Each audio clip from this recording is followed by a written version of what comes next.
Rabindranath park. Rabindranath ঠাকুরের মূর্তিটা দারুণ লাগছে বলো। হ্যাঁ দারুণ।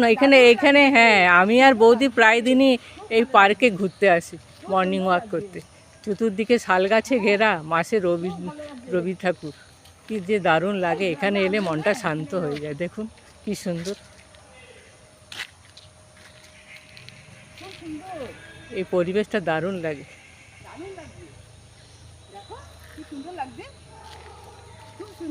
মাসে রবি ঠাকুর আছে, দারুণ লাগছে। কিন্তু এখানে কত মেলা হয় জানো। আমি আর মিনু এসেছিলাম, হ্যাঁ মেলা হচ্ছিল ভেতরটায়। হ্যাঁ তখন তুমি ছিলে না। এটা তাহলে বন্ধুদের মাঝে শেয়ার করে দিই নাকি গো? কি সুন্দর জায়গা বলো। খুব সুন্দর জায়গা। হ্যাঁ তুমি খুব ভালো জায়গা নিয়ে এসছো আমাকে মনি। হ্যাঁ এখানে তো প্রায় আসা হয়, আমি এসেছি মাঝে মাঝে এখানটা আসি। হ্যাঁ তুমি এসেছো বলে আজকে আবার এখানটা নিয়ে এলাম। দারুণ লাগছে কিন্তু। হ্যাঁ এখানে এলেই মন শান্ত হয়ে যায়। আরে গান জানো নাকি? একটা করো না রবি ঠাকুরের গান, বোন থাকলে করে দিত। আমার তো ভাই সে ক্ষমতা নাই।